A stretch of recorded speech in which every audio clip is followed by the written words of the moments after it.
Buenas tardes, profesor. El día de hoy vamos a comentar temas respecto a esfuerzo, deformación, torsión, esfuerzo cortante, esfuerzos térmicos, diagramas de fuerza cortante, momento flexionante, deflexión en vigas, elemento finito por el método de la matriz de rigidez, método de colocación, método de subdominio, método de Galerin y el método de los mínimos cuadrados.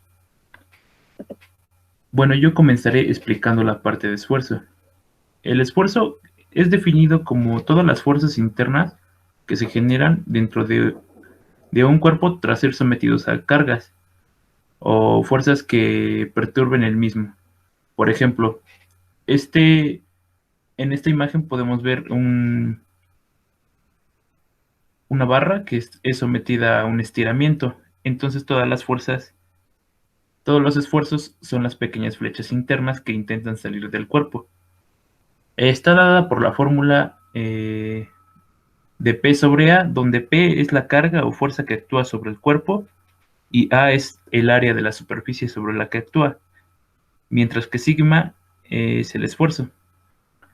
También del esfuerzo podemos obtener una segunda fórmula, que es la del desplazamiento, es la que nos va a indicar cuánto se desplaza el material o el cuerpo, donde está dada por delta, que es igual a P, que multiplica a L sobre E por el área, donde P es la fuerza de sometimiento igual, L son las dimensiones longitudinales, es decir, qué tan largo es el modelo, E es un coeficiente de elasticidad que nos va a proveer cada material, y A sigue siendo el área.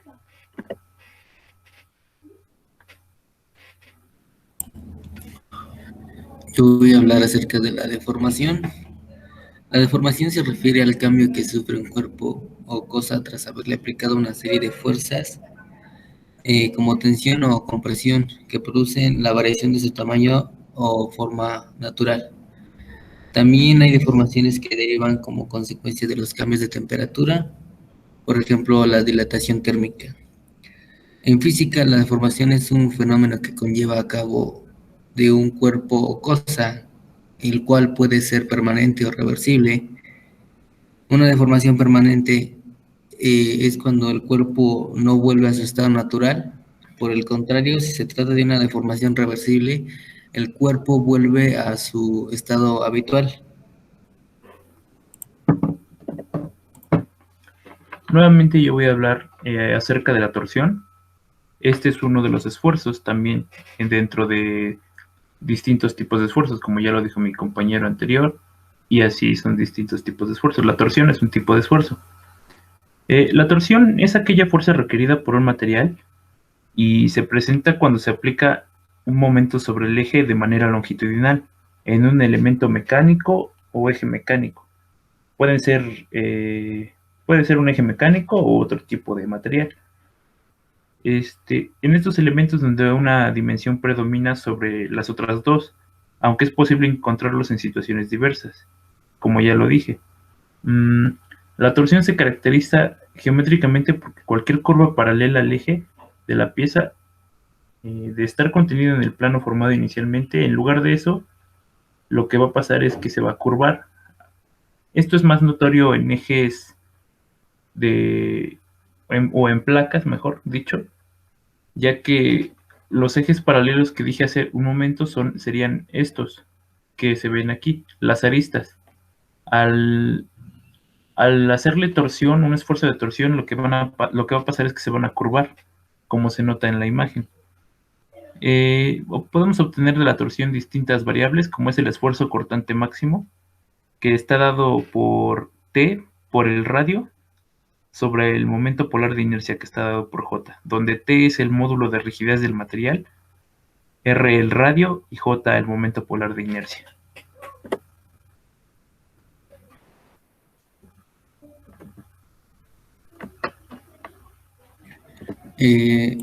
El esfuerzo cortante resulta al aplicar dos fuerzas paralelamente a una superficie y en sentido contrario. De esta forma se puede dividir a un objeto en dos partes, haciendo que las secciones se deslicen una sobre otra. Cotidianamente se aplican esfuerzos cortantes directos sobre tela, papeles o metales, ejercidos mediante tijeras, guillotinas o otra cosa. También parecen las estructuras tales como pernos o tornillos. Debemos aclarar que no siempre se pretende seccionar o cortar, pero el esfuerzo cortante sí tiende a deformar al objeto sobre el cual es aplicado. Por eso las vigas sometidas a esfuerzos cortantes tienden a combarse por su propio peso.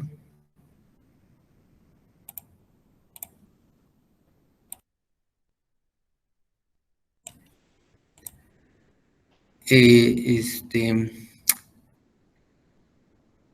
una viga es un elemento estructural que normalmente es sometido a fuerzas flexionantes.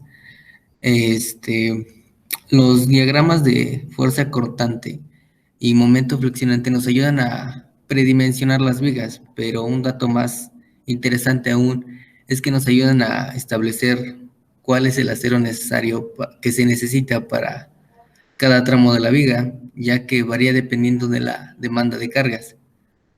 Los momentos flexionantes y fuerzas cortantes son fuerzas internas que se generan en el material de una viga para equilibrar las fuerzas aplicadas extremadamente y para garantizar un equilibrio en todas partes. Para el estudio de las vigas se construyen diagramas de fuerza cortante y momento flexionante, en donde el diagrama de fuerza cortante es la gráfica donde la vertical representa el valor de la fuerza cortante en cualquier sección y el diagrama del momento flexionante es la representación gráfica de la distribución correspondiente del momento flexionante en una viga.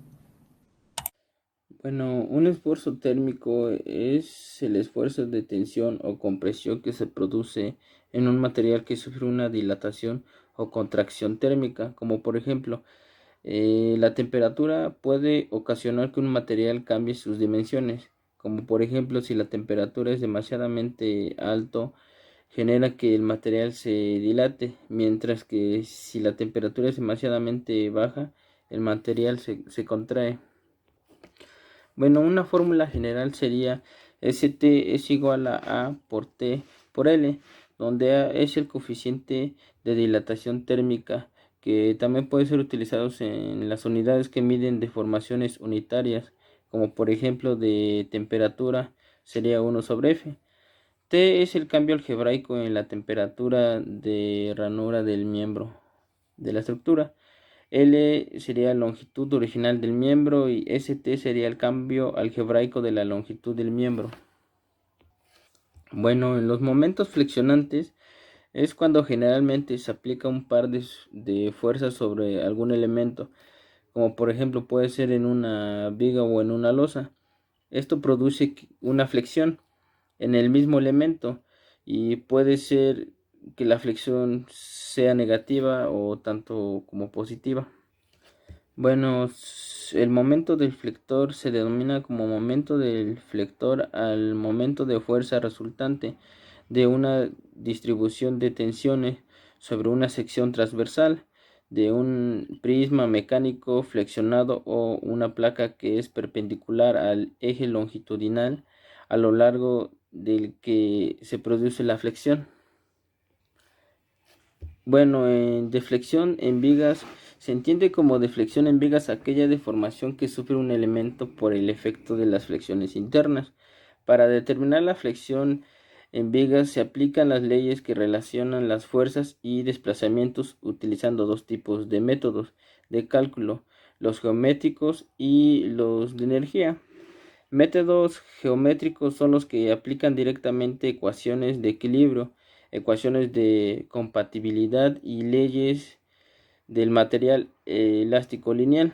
El método de energía estos métodos son las ecuaciones de equilibrio o de compatibilidad que se reemplazan por un principio de energía y se combinan con las leyes construidas del material.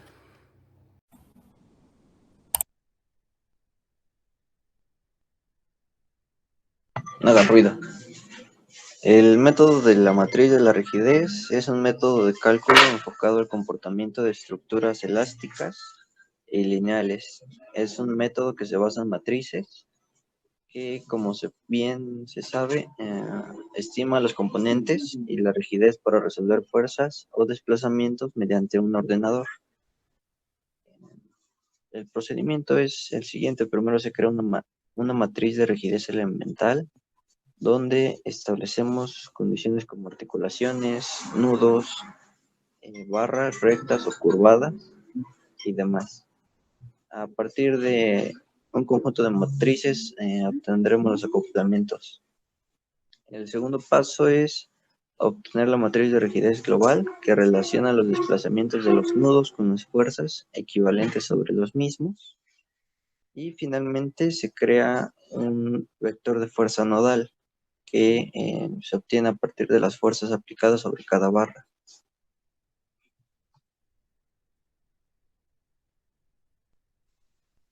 El método de colocación. Este método es un procedimiento para solucionar ecuaciones diferenciales parciales con valores en fronteras que se basan en una aproximación de una función general por una clase de funciones más simples. Este procedimiento es muy eficiente y se aproxima a una solución numérica de ecuaciones diferenciales parciales con un error de discreción pequeño en clases de funciones de aproximación más comunes, como son las de polinomios, y también se pueden utilizar en funciones trigonométricas exponenciales y racionales. La función general se tiene que aproximar a la solución de ecuaciones diferenciales parciales y se tiene que expresar con la suma de aquellas funciones, un poco más simples, multiplicadas por un coeficiente que en un principio se debe de llevar a una incógnita en el método de colocación que interpola en puntos conocidos. Para eso se tiene la función que es z por omega por la función de x de omega i por x de x igual a f de x de y. Y en el siguiente método se le llama método de subdominio o aproximación, y este método nos habla de que el método de subdominio es un método general y poderoso para obtener soluciones de ecuaciones diferenciales ordinarias o ecuaciones diferenciales parciales.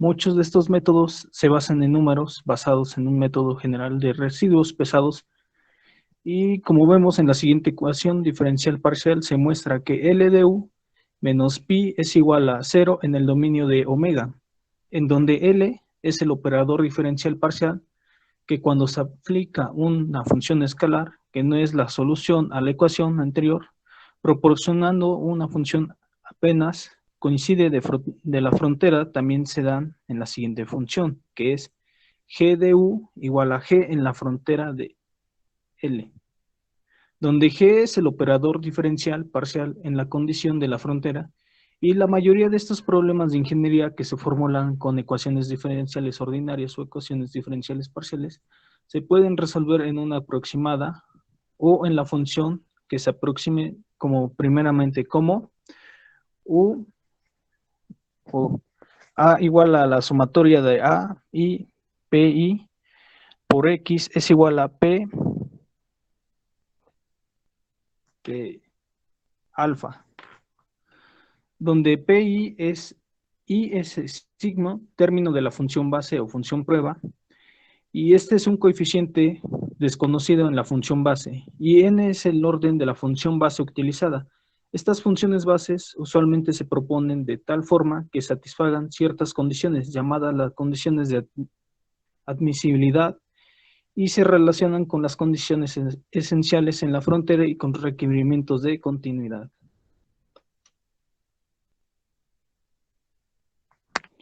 Y después sigue el método de Galerkin.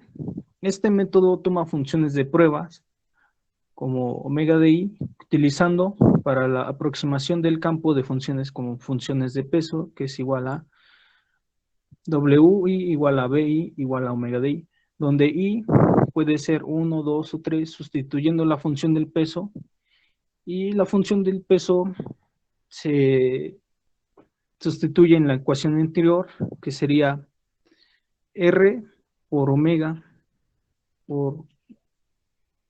de I más R por omega de I igual a 0. En la ecuación anterior proporciona número de ecuaciones para coeficientes y al resolver esta ecuación se obtiene una solución aproximada.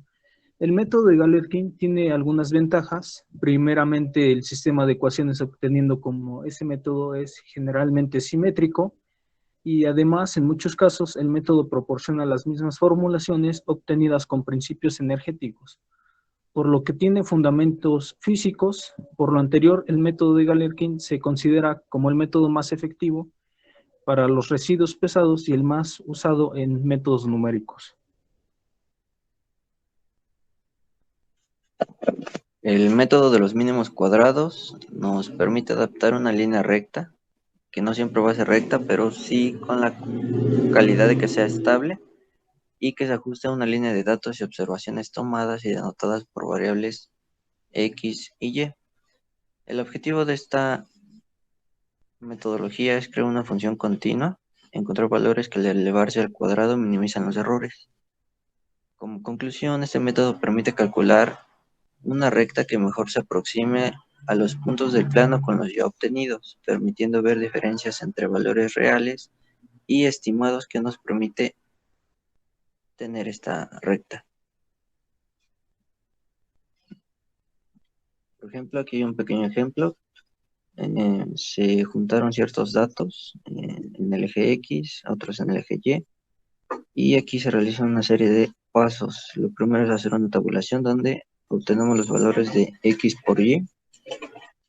El segundo es elevar los términos de X al cuadrado. Y como podemos ver en el cuadro color verde, es la sumatoria de todos los valores X. En el Y, sumatoria de valores Y. Después la sumatoria de los valores X por Y. Y finalmente la suma de las X al cuadrado. Aquí tenemos la recta, la ecuación de la recta Y es igual a mx más b, donde para obtener m tenemos que restarle la sumatoria de las X por Y, el 55 por 57, que son X por Y, sobre 9, que es el promedio. Todo eso dividido sobre la sumatoria de las X al cuadrado menos las X elevado al cuadrado sobre 9, que nos daría un valor de menos 0.84. Y finalmente, para obtener B, es el promedio de las Y más el promedio de las X, que nos da un valor de 11.4. Y en la siguiente diapositiva podemos observar todos los puntos establecidos de la gráfica, y la línea color morado es la línea recta que nos produce este método de los mínimos cuadrados. Comparamos la línea morada con los puntos verdes, que es la aproximación de los errores que se pueden corregir. Eso sería todo.